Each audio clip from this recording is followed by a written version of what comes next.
de volta para o terceiro bloco do Gazeta Entrevista. Estamos recebendo aqui o juiz aposentado Edinaldo Muniz dos Santos. Nós estudamos juntos, fomos vizinhos lá em Senador Guiomar, né, Edinaldo? Mas o Edinaldo é o seguinte, ele vem chamando a atenção porque ele vem fazendo um trabalho muito bom nas redes sociais. Ele pega os fatos principais, as denúncias, e traz de uma forma irreverente. O interessante, Edinaldo, é que você deixou aquela linguajar rebuscado, técnico do direito, da justiça do lado, e está trazendo uma linguagem comum, normal, para conversar com as pessoas e mostrando coisas que muitas vezes as pessoas não têm coragem ou os veículos de comunicação estão mostrando, mas você está lá denunciando. Você já é considerado aí um calo no sapato dos gestores ou ainda não? Não sei. Boa tarde. Boa tarde. Tem que perguntar para eles, mas realmente eu procuro traduzir essas informações mais complexas, né? Tenho uma certa facilidade por ter formação jurídica e também da área de história, né? E coloco um pouco de humor ali para a gente tentar deixar um pouco mais leve, mas o propósito é gerar o debate, gerar o contraditório dessas matérias importantes aqui da nossa cidade e do estado do Acre. Às vezes eu fico olhando ali as respostas. Aí tem os aliados do gestor, que às vezes criticam. Como é que você trabalha isso? Porque às vezes a crítica vem dura, as pessoas às vezes não respeitam muito, na verdade. Eu já falei disso várias vezes, eu deixo rolar, já disse várias vezes. No meu Instagram, o debate eu deixo rolar. Eu apago, porque sou obrigado, quando há uma ofensa muito grande a uma pessoa, porque aí eu corro o risco de responder um processo com aquele que fez o comentário. Fora isso, eu deixo correr o debate. E aí o seguinte, aqui não tem pauta não, pode ser prefeitura, governo, assembleia, câmara... Tem não, é o que tiver na pauta do momento, quer dizer, o que está pegando, o que está gerando debate, eu pego aquilo, tento traduzir e tento provocar, digamos assim, esse debate. Eu gostei muito daquela das emendas dos deputados, que o deputado está colocando dinheiro para alguma coisa de um dragão. É isso que você conseguiu? As emendas parlamentares, elas ganharam uma centralidade muito grande na política brasileira, né? A gente sabe que os parlamentos, não é só no Acre, estão controlando uma parte muito grande do orçamento de investimentos. E os deputados e os vereadores, os parlamentares, senadores e tudo mais, eles estão fazendo isso de tudo que é jeito. Então tem gente trabalhando seriamente, a gente tem que dizer isso, mas tem muita coisa assim muito ruim, né? Que o dinheiro público vai sendo jogado praticamente pelo ralo com essa pulverização de investimentos. Pois é, e o que mais me revolta é que algumas críticas a decisões, por exemplo, do ministro Flávio Dino, de querer saber onde está sendo aplicado, por exemplo, as emendas PIX. E alguns ficam revoltados. Como? Eu tenho que dizer onde eu estou gastando. Sem dúvida. Já foi bem pior. Hoje, pelo menos, a gente pode ir lá e ver para onde o dinheiro está indo, pelo menos, né? Se ele vai ser investido ou não, já é um outro problema, mas pelo menos isso a gente já está podendo. Agora mesmo a Assembleia divulgou, o governo do Estado, a partir das propostas que vieram da Assembleia, a relação de ONGs e prefeituras que vão receber emendas na segunda etapa de distribuição dos deputados. A gente vê de tudo lá. É aí onde entra o dragão? Ali é onde entra o dragão, a dança, quer dizer, não é assim, a cultura chinesa é de uma importância extraordinária, a gente sabe disso, né? Mas é que aqui no Acre a gente não vê isso e a gente vê outras necessidades. Eu achei assim, um pouco chocante e divulguei o fato para que as pessoas pudessem debater. Eu divulguei apenas o fato e aí cada um vai lá e dá a sua opinião. E é bom porque chama atenção, né? Chama atenção. Ué, mas essas emendas são o quê? Essas emendas vão para onde? O que é essas emendas? Né? É porque publicar no Diário Oficial é aquilo que eu chamo de publicidade formal. A publicidade real é essa que o povo participa e é nessa que eu procuro colaborar.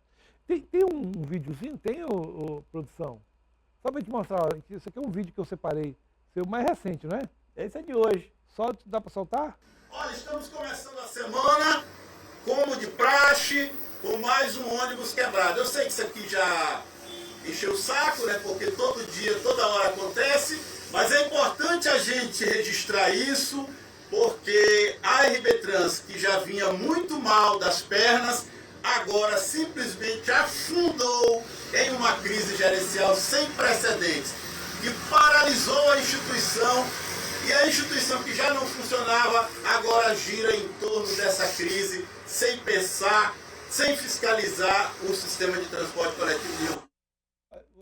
E aí você tocou num assunto que é assim, nos últimos dias, o que a gente tem encontrado de ônibus quebrado, e eu sempre falo assim, cadê uma ouvidoria, por exemplo, para que eu possa ir lá no terminal reclamar? Não tem. Nada disso funciona mais, nada disso funciona mais. A RB Trans, infelizmente, ela vive de fazer propaganda, vídeos, aqueles vídeos que revoltam a comunidade, tipo um que saiu esses dias de alguém comemorando, não se sabe o quê.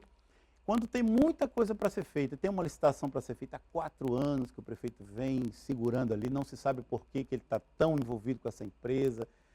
A Câmara não consegue obrigar a Prefeitura a fazer, o Ministério Público também não está conseguindo e o Tribunal de Contas. Então, a gente agora pode fazer esses vídeos para ver se muda alguma coisa. Não tem festa demais, não? Tem muita festa. Eu não sou contra as festas, eu acho que o nosso povo gosta, eu também gosto, o brasileiro gosta.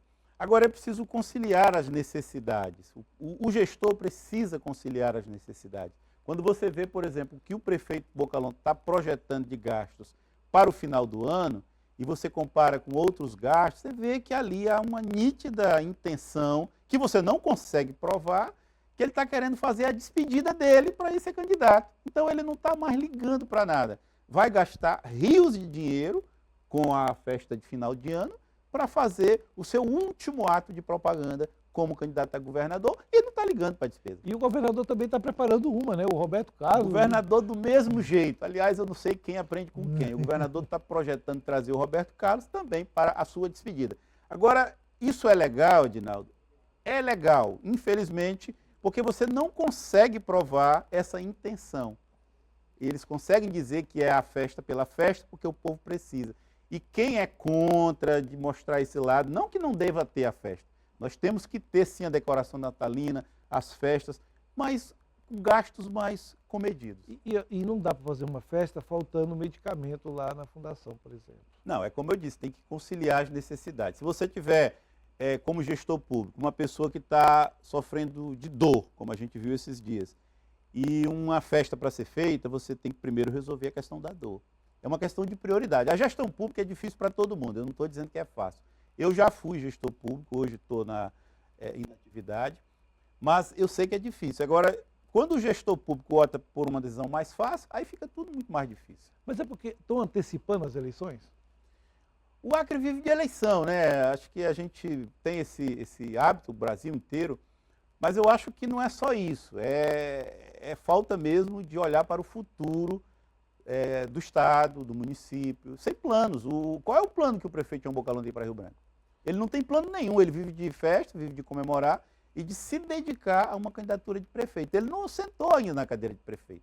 Ele não ouve ninguém, não escuta as críticas e, portanto, vive numa bolha de alguém que diz que ele pode ser candidato e é nisso que ele se dedica. O acreano, e aí o brasileiro, é falho nessa fiscalização que a gente faz do poder público? O processo democrático ele é muito complexo. A fiscalização é um dos aspectos importantes da democracia.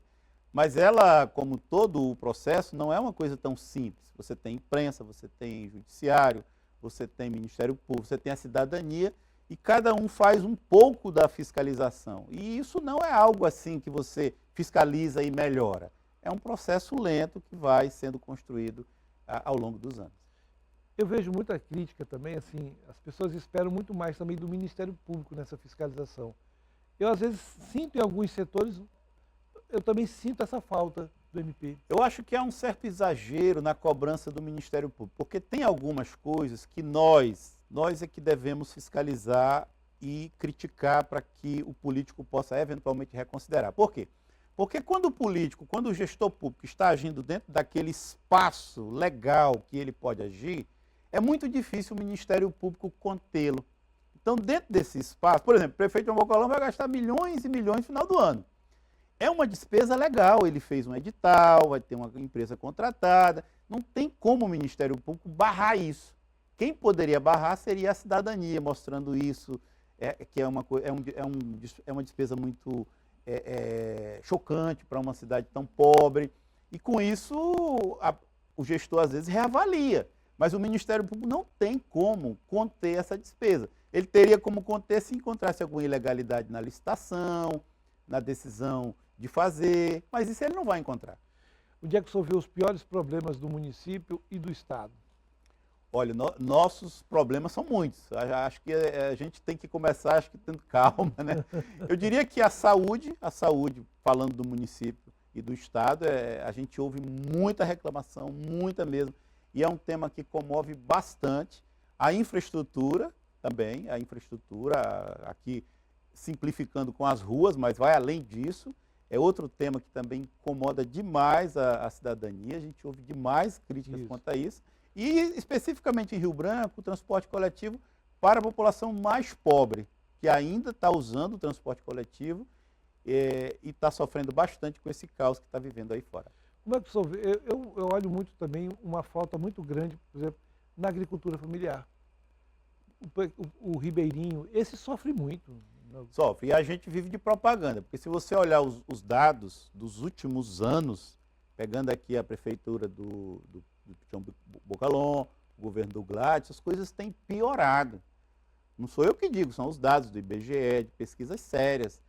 E a gente vê que a propaganda diz exatamente o contrário e muita gente ainda acredita.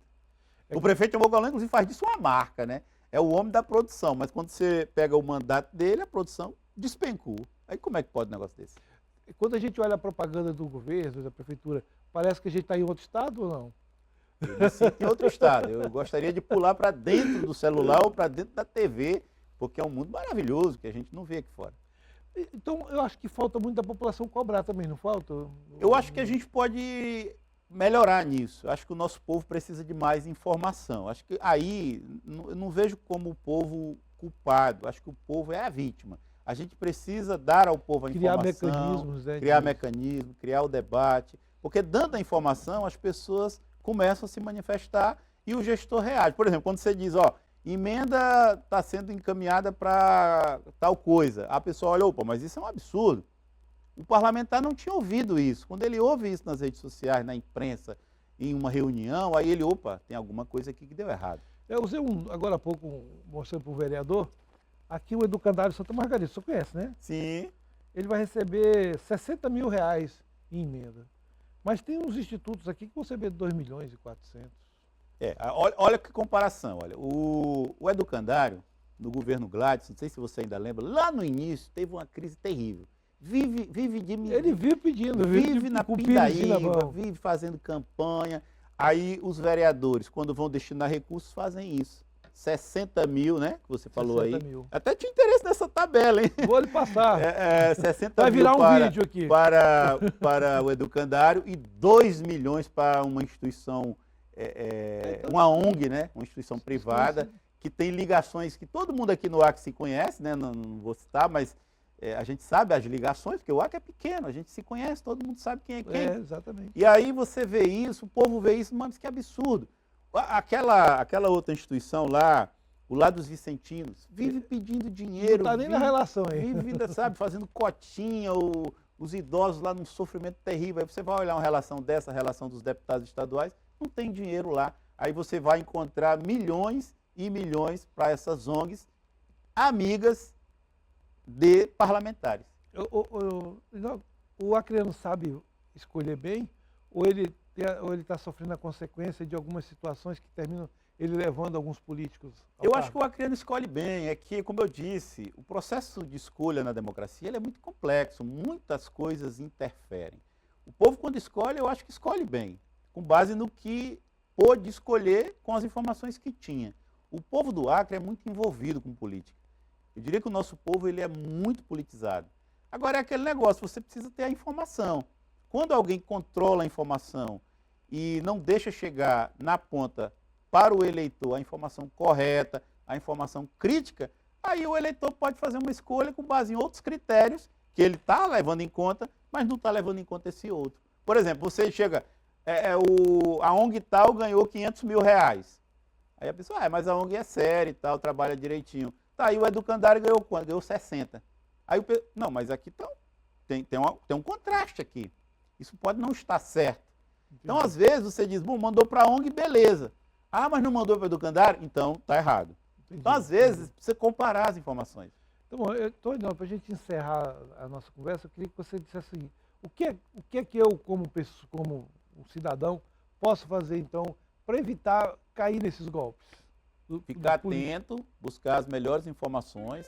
Hoje em dia, com as redes sociais, ficou muito fácil conseguir informações, né? Mas também ficou muito mais fácil ser enganado pela informação errada, porque as fake news estão aí, né? Que já existiam há séculos, há milênios, a mentira acompanha a humanidade desde que a humanidade existe, né? Mas é preciso estar atento a isso. E qual é o seu endereço na rede social? Edinaldomuniz.ac. Então tá aí, ó. Assista lá os vídeos, tem muitos vídeos interessantes. Eu só chamei aqui porque estava justamente assistindo. E a você que acompanhou o nosso programa durante essa segunda-feira, muito obrigado. Amanhã estaremos de volta, olha. E amanhã tem uma coisa importante, nós vamos trazer uma pesquisa aqui, viu? Fica com Deus.